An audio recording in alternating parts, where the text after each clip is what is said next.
Assalamualaikum warahmatullahi wabarakatuh. Salam sehat untuk kita semua. Selamat datang kembali di channel YouTube saya. Nah, kali ini saya akan membagikan video contoh pemberian edukasi atau KIE secara interpersonal kepada pasien dan keluarga pasien di rumah sakit. Nah, materi edukasi kita hari ini yaitu tentang hipertensi atau tekanan darah tinggi. Tapi sebelum kita nonton videonya, ingat untuk like, komen, dan subscribe channel YouTube ini ya. Itu artinya Anda mendukung channel YouTube saya dan supaya nggak ketinggalan video-video dari saya. Dan jika Anda merasa video ini bermanfaat, silakan untuk share video ini supaya orang lain tahu apa yang Anda ketahui. Oke, nggak usah lama-lama nih, kita langsung lihat aja videonya. Permisi Bapak dan Ibu, bagaimana Pak keadaannya siang ini? Sudah lebih baik ya Pak ya? Pusing-pusingnya kemarin gimana Pak? Sudah lebih baik. Tidurnya semalam bagaimana? Udah nyenyak ya Pak ya? Oke, Alhamdulillah. Nah Bapak, sebelumnya Bapak dan Ibu perkenalkan, saya Bidan Rita. Tadi kan sudah diperiksa ya Pak ya, tekanan darah Bapak itu 125/80, sudah normal Pak. Nah jadi Bapak sudah boleh pulang siang ini.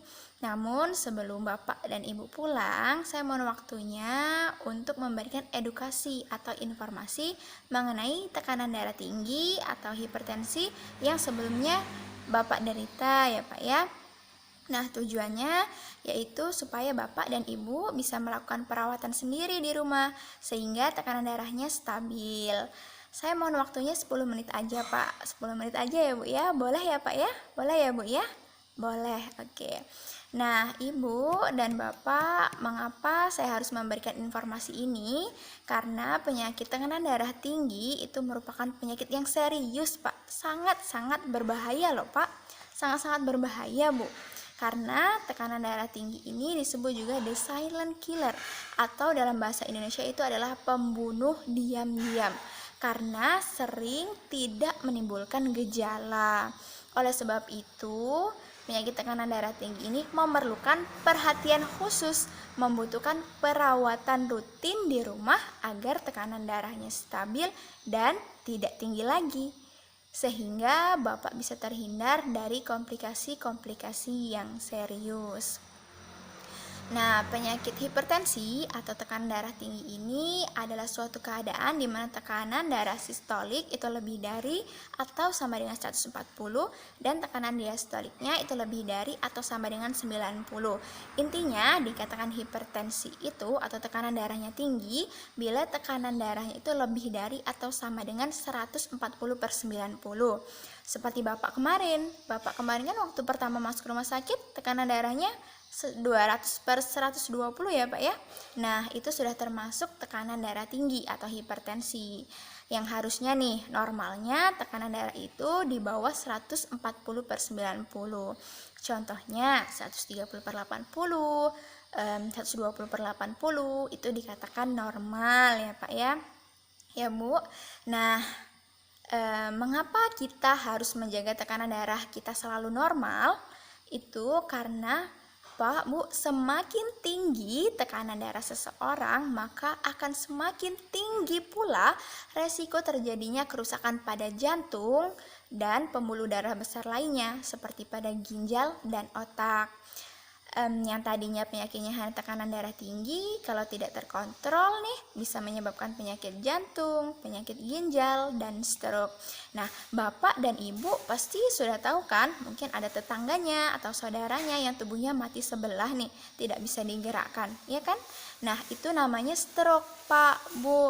Salah satunya dikarenakan tekanan darah tinggi yang tidak terkontrol hingga menyebabkan pecahnya pembuluh darah di otak atau bagian tubuh lainnya, sehingga menyebabkan gangguan pada otak, gangguan pada syaraf, sehingga tubuhnya tidak bisa digerakkan atau mati sebelah.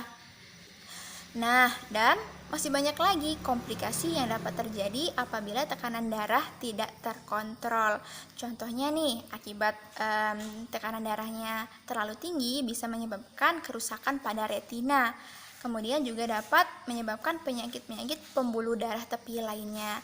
Nah, Bapak dan Ibu pasti tidak mau kan terjadi komplikasi seperti ini? Tidak mau kan ya Bu ya? Nah, oleh sebab itu kita harus mengendalikan tekanan darah kita. Nah, bagaimana sih cara mengendalikannya? Cara mengendalikan hipertensi yaitu dengan patuh Pak Bu. Dengan patuh. PATUH. Patuh ini ada singkatannya. Yang pertama adalah P, yaitu periksa kesehatan secara rutin dan ikuti anjuran dokter. Nah, sekarang kan mungkin tekanan darah Bapaknya sudah normal ya Pak ya Bu ya. Nah, tidak menutup kemungkinan tekanan darahnya bisa tinggi lagi. Oleh sebab itu harus dikontrol. Kontrolnya ini bagaimana kita bisa tahunya? Yaitu dengan diperiksa. Jadi mulai dari setelah pulang ini sampai seterusnya Bapak harus rajin-rajin kontrol, memeriksakan tekanan darahnya. Di mana? Bisa di rumah sakit, terus bisa juga di puskesmas, atau bisa juga di klinik-klinik di dekat rumah. Nah, selanjutnya cara mengendalikan hipertensi yang kedua adalah PAA, yaitu atasi penyakit dengan pengobatan yang tepat dan teratur. Nah, nantikan pulangnya Bapak dikasih obat ya Pak ya Bu ya. Nah, nanti tolong diminum obatnya, diminum secara teratur dan sesuai dengan dosisnya. Ibunya juga tolong ya Bu ya, diingatkan Bapaknya hari ini udah minum obat atau belum ya Pak ya Bu. Nah, yang ketiga adalah tetap diet dengan gizi yang seimbang. Tadi pagi kan teman dari gizi saya udah ngasih tahu ya. Nah, tolong itu diikuti anjurannya. Sehari itu berapa maksimal gulanya yang dipakai, garamnya sehari maksimal berapa sendok, kemudian makanan apa aja yang harus dibatasi, dan buah dan sayurnya sehari itu berapa banyak, itu tolong diikuti. Nah, yang keempat adalah yaitu upayakan aktivitas fisik yang aman. Nah, kalau Bapaknya kan udah minum obat yang teratur, nah terus juga udah menjaga pola makan nih. Nah, selanjutnya yaitu tetap menjaga tubuh tetap bugar, yaitu dengan berolahraga. Olahraganya ini bisa mungkin bisa ikut senam atau jogging atau lari pagi. Nah, kalau lari pagi itu tolong usahakan selalu memakai sendal ya Pak ya. Nanti takutnya di jalan kena paku, kena duri, kena batu dan lain-lain, itu justru malah lebih berbahaya.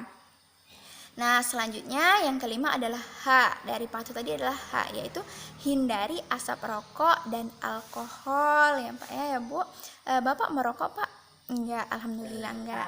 Nah, kalau ada siapapun di rumah yang merokok, itu tolong usahakan merokoknya di luar rumah, atau lebih baik lagi upayakan untuk berusaha untuk berhenti merokok, karena merokok ini sangat-sangat berbahaya dan menyebabkan berbagai macam penyakit, baik itu perokok aktif yaitu yang merokok, atau perokok pasif yang kena asap rokoknya aja nih, itu aja udah berbahaya. Dan juga tolong hindari alkohol ya Pak ya Bu ya.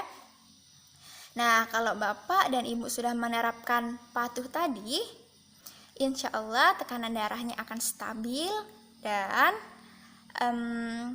tidak akan terjadi komplikasi-komplikasi yang telah saya sebutkan tadi.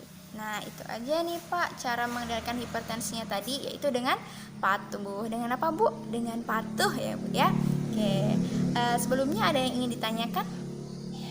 Tidak ada. Baiklah, jadi mulai hari ini dan seterusnya Bapak sama Ibu udah bisa ya, udah tahu ya, udah paham cara mengendalikan hipertensi dengan patuh tadi. Ya, P-nya tadi apa? A-nya TUH, hindari asap rokok dan alkohol. Oke, baik sekali. Oke, Ibu jadi udah paham ya. Semoga Bapak dan Ibu sehat selalu, tetap patuh untuk mengendalikan hipertensinya tadi. Oke, kalau tidak ada yang ingin ditanyakan lagi, saya mohon izin, saya permisi dulu ya Pak ya Bu ya. Permisi. Nah, itu dia video edukasi interpersonal tentang hipertensi dari saya. Sekali lagi, jika Anda memiliki kritik dan saran yang membangun, silahkan tulis di kolom komentar ya. Terima kasih telah menyaksikan. Semoga bermanfaat dan sampai jumpa di video berikutnya. Terima kasih.